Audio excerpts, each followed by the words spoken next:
In the Wyfold Challenge Cup then, Upper Thames against Worcester. Attention! Go!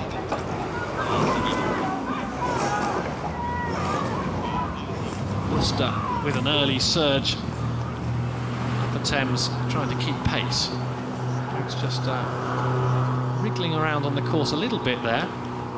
Keeping an eye on Worcester Rowing Club, who are heading very precariously out into the middle of the course here, and I think the umpire might be getting busy any moment now. He's just re-correcting themselves there. It was for a moment getting hairy. I thought we might be on for a collision because Worcester were racing out into the middle of the course and seemed pretty nonchalant about it all, didn't they? And look at the effect that it's had there. So they lost half a length to that. They went off at 45 strokes a minute compared to Worcester's 43. But with that wobble in the steering, I was mentioning earlier that that can have an effect on your blade work and your ability to really put pressure into the stroke. They're absolutely making the best of this now. Worcester Rowing Club building out to a length before we're at the barrier. Yeah, you mentioned about the blade work and the technical side of it, but for the confidence as well, mentally, that's going to be damaging, isn't it? They know they've still got a mile of rowing ahead of them, and now already they're concerned about something that's gone on in the race, and that's going to be a distraction, perhaps knock away at their mental confidence a bit. It would totally throw your race strategy. I mean, this sort of thing, we'll see them peeking over their shoulders shortly to find out just how far in front of them Worcester Rowing Club are and what they'll need to do. I mean, the things that would be going through my mind here are putting in a couple of power 10 surges. Power 10 means a really tough set of 10 strokes that really tries to build your race rhythm back in and close down that lead, but it certainly looks like they've got their work cut out. There's clear water now between Worcester and Upper Thames A. Yeah, perhaps you'd be hoping that something untoward happens for Upper Thames if you are in that Worcester boat, because unless it does, you would think that they have it under control here, Upper Thames, and that's largely because of a very dubious start off the pontoon from Worcester right back at Temple Island. See the lead extending. Not only that, but they'll be passing Upper Thames Rowing Club shortly, where the screams for Upper Thames are going to be deafening, and the moral impact of that on the Worcester crew could be the last straw, but it will be the real bolstering confidence that this Upper Thames A crew need to see themselves across the line. They beat Royal Chester Rowing Club in the last round, and they certainly look set to be ones to watch for later rounds of this Wyfold Challenge Cup.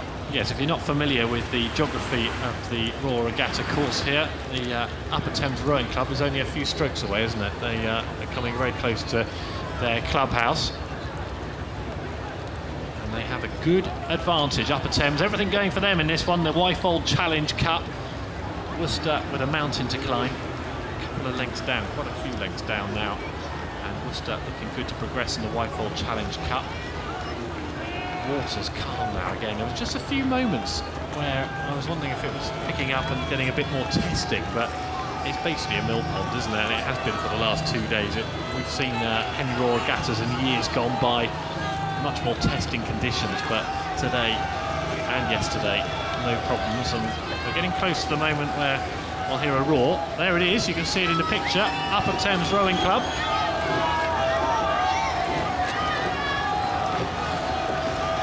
They certainly are looking good there. I mean, as we were saying with the conditions, there's slight headwind, and the Upper Thames boat is a stone heavier on average than the Worcester Rowing Club boat, which it always is a beneficial thing to be when you're facing into a headwind, really thumping through each stroke and your momentum not being damaged by a headwind. But Worcester doing their absolute most as we pass Remnant. Yeah, just looking at Upper Thames Rowing Club, it wasn't quite as busy in front of the clubhouse as I expected, which means that a lot of them will be in the main grandstand, so they'll be getting more roars further down the course. Worcester, I'm sure, have brought their own travelling contingent, but much more of an effort to get to Henley from Worcester than it is stumbling out your own clubhouse, isn't it? So they've definitely got home advantage here, and they're making that tell. Upper Thames are racing away from Worcester in this Wyfold Challenge Cup heat, and I would have thought this race is as good as over, especially when you consider the encouragement the Upper Thames boat's going to get in the next few hundred yards. Yeah, impressive stuff here. This Upper Thames boat, this is their home stretch, so they're used to these waters. They know exactly where they are on in terms of distance on the stretch of this course, so they'll be able to race their race strategy the way that they want to do it, and they won't have any troubles with the navigation. They're still a dead straight course. There are no warnings from the umpire. An immaculate race here from Upper Thames. Yeah, no umpire intervention in this one. and they'll be safely through to the next round, provided they can see out these final couple of 100 metres of the race. This is where the lungs will be burning and the legs will be aching.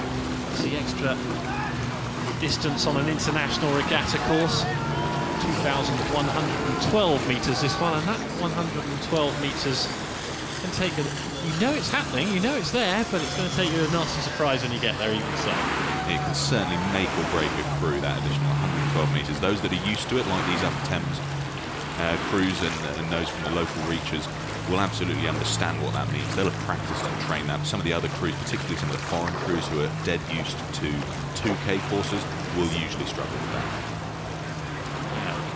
2K courses usually on a lake rather than a river as well, the other dimension to this unique event. So there's the finish line, and it looks like it will be, as it has been all race, Upper Thames Rowing Club who get there first, and they'll get there first by some distance. Polite applause from the grandstands as Upper Thames Rowing Club saunter towards the finish line and drop the rate off, and they'll conserve some energy for later rounds. Past stewards they go, big crowd in the deck chairs. You can see there, Upper Thames slowing it right down. Their work is done for today. Upper Thames Rowing Club into the next round of the Wyfold Challenge Cup. Neil Boddington in bow, Jason Turner, Lawrence Manning and James Hanson in stroke. Over the line they go. And Worcester Rowing Club will have a plucky performance from them, but well beaten on the day. Second best to Upper Thames in that Wyfold Challenge Cup heat.